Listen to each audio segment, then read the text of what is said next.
Bonjour.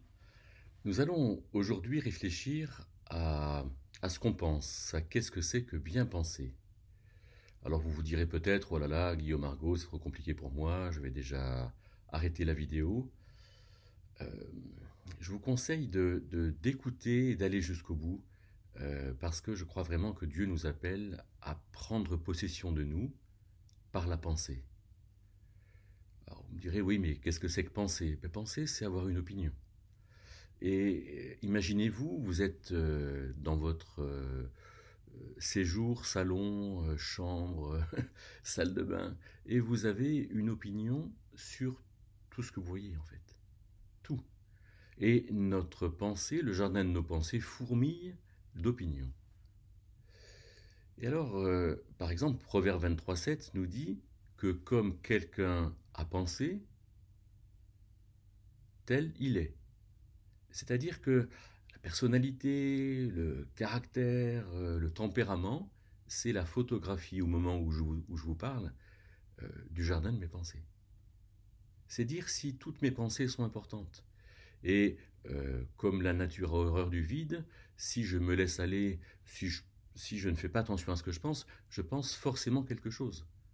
Je peux être sous influence du voisin, de la pensée de ce siècle, du médecin, de, de mon professeur, etc., de quelqu'un à qui j'attache de l'importance. Et donc, c'est dire si penser a de l'importance, et donc le jardin de mes pensées, il faut que je le cultive.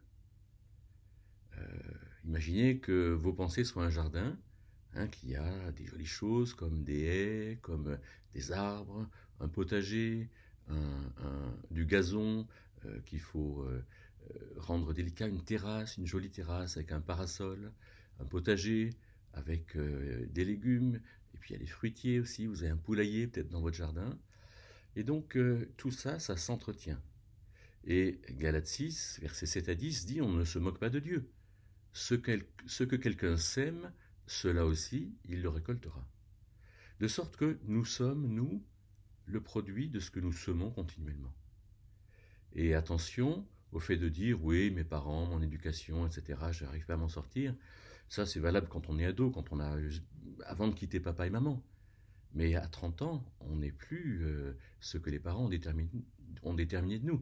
À 30 ans, on a déjà une dizaine d'années de choix personnels et un jardin des pensées qui est un jardin personnel. Donc, attention. Alors vous me direz, oui, mais l'inné, l'acquis, moi je suis jaloux, impatient, colérique, et ça, de toute façon, dans ma famille, tout le monde est comme ça. Ah, et alors, c'est quoi c'est quoi qui est inné en nous? Est-ce que ce qui est inné, c'est ce que Dieu a produit en nous? Et donc, je vous pose la question, est-ce que Dieu aurait mis des choses mauvaises en nous, comme l'impatience, et qu'après, qu'ils nous disent, mais soyez patients. Et il va dire à certains, non, non, soyez patients, mais j'ai mis en vous de l'impatience pour vous rendre des choses plus difficiles. Non, Dieu n'est pas comme ça. Je pense que notre défaut, c'est qu'on n'a pas toutes les qualités. Mais notre défaut, c'est qu'on n'a pas de défaut particulier dans l'inné. C'est dans l'acquis que nous avons des défauts. Et si nous avons des défauts dans l'acquis, c'est que donc dans l'instruction et l'expérience de l'acquis, alors forcément des défauts se sont installés. L'impatience, la jalousie, la colère et tant de choses qui nous polluent en fait. Alors, pour cultiver le jardin de nos pensées, intéressant de voir 3 verbes grecs du Nouveau Testament qui sont traduits par pensée. On en trouve 2 dans Hébreux 4,12 qui dit que la parole de Dieu fait la différence entre la pensée et l'intention du cœur, dans certaines traductions. Alors, je fais court.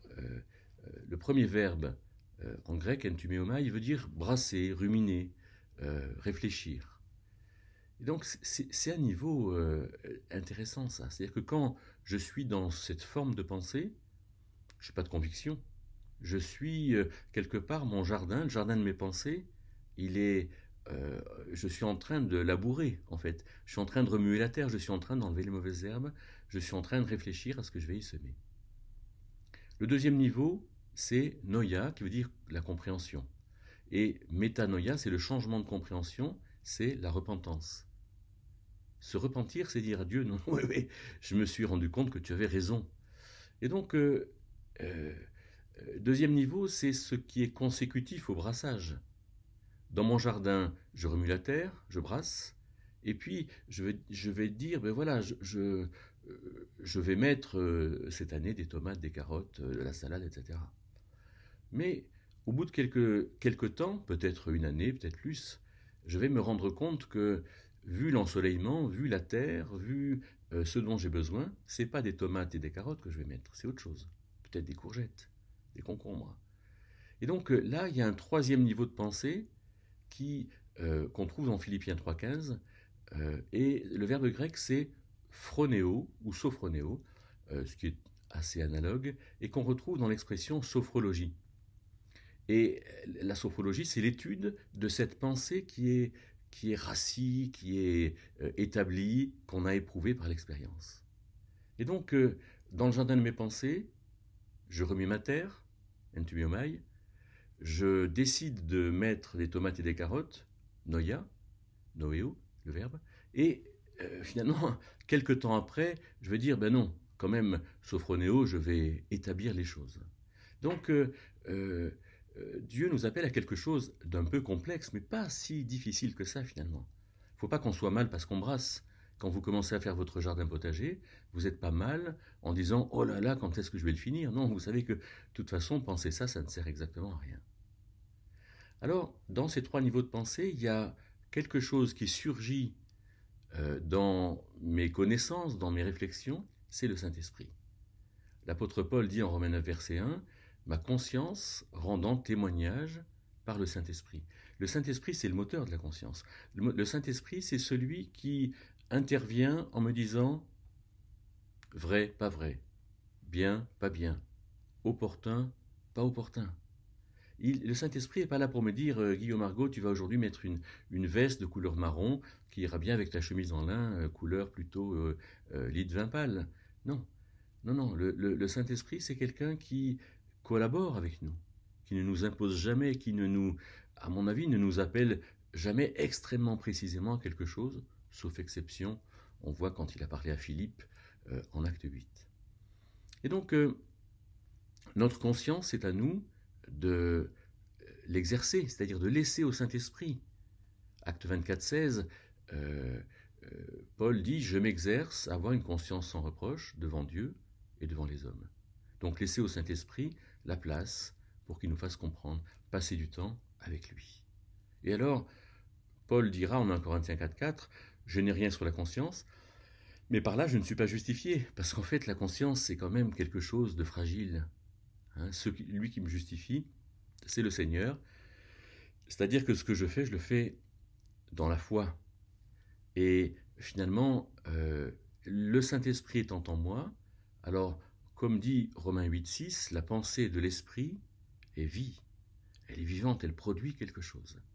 Et c'est comme ça que je vais pouvoir, moi, travailler à mon jardin, mais bien sûr, je vais un peu hiérarchiser tout ça. Je ne vais pas mettre des tomates de partout. Je vais peut-être réfléchir à l'espèce de tomate que j'aime bien. Et puis comprendre que, par exemple, en 2 Corinthiens 10, 5, Paul nous appelle à amener toute pensée captive à l'obéissance du Christ. Alors d'abord, il nous appelle à amener toute pensée captive, ça veut dire qu'on le peut. Et toute pensée captive à l'obéissance du Christ, ça veut dire qu'il faut faire les choses dans le projet du Christ, qui est le projet que Jésus règne, dans le projet de faire avancer son règne. Mais planter des tomates fait aussi avancer le règne de Jésus, puisque nous avons bien à nous nourrir et à inviter des gens qui sont sur notre chemin. Et donc, nous nous occupons du jardin de nos pensées, de notre potager intérieur, et finalement, quand nous pensons, alors nous prenons le temps, le soin, avec ces trois niveaux de pensée, brassage, compréhension et pensée établie, on prend le soin de penser. Mais à ce compte-là, on ne réagit pas sur nos habitudes. « Ah ouais, j'ai toujours mangé ce genre de tomates dans ma famille. » Non, on va choisir le genre de tomates. Et si on choisit le même genre de tomates que la famille, alors clairement, ce n'est pas une habitude, c'est un choix. Il ne faut pas faire les choses par habitude. Si on fait les choses par habitude, quelque part, le Saint-Esprit ne peut pas être vraiment là dans nos pensées. Les pensées produisent des choses importantes en nous. Par exemple, elles produisent le ressenti. Alors 2 ou 3 versets, 1 Thessaloniciens 4,13, nous ne voulons pas que vous soyez ignorants à l'égard de ceux qui sont morts, c'est nos pensées, afin que vous ne soyez pas affligés. On voit que si on est ignorant à l'égard de ceux qui sont morts, par exemple que les anges viennent chercher le décédé pour l'amener au Seigneur, c'est fantastique. Alors il nous manque quelque chose pour être vraiment dans la pensée de Dieu et ressentir comme il faut. Jean 15, 11, Jésus dit à ses disciples, « Je vous ai dit ces choses, le commandement de mon Père, afin que ma joie soit en vous et que votre joie soit complète. » Donc on voit bien ici que quand on connaît le commandement de Dieu, on peut être vraiment joyeux. Et de la même manière que ces pensées produisent en nous un ressenti, elles produisent aussi en nous la volonté. Quand on dit « j'ai pas envie », c'est plus clairement que dans nos pensées, on n'accorde pas de prix à quelque chose. Et le vouloir est la conséquence du penser. Alors pour bien vouloir, il faut bien penser. Et donc, si on ne fait pas attention à tout ce qu'on pense, le désordre intellectuel, la paresse, si on se défend, si on ne veut pas parler de ceci ou de cela, si on fuit en fait devant la chose qui nous est difficile, si on a des préjugés, si on met le ressenti avant la pensée, ou le contraire en fait, si on méprise le ressenti, si on est gêné par le fait d'être en colère, d'avoir honte, d'être frustré, alors quelque part notre jardin va s'en trouver moins bien. Si on n'a pas conscience de tout ce qu'on a dans notre jardin pour en faire quelque chose de bien, alors c'est sûr que ça nous desservira.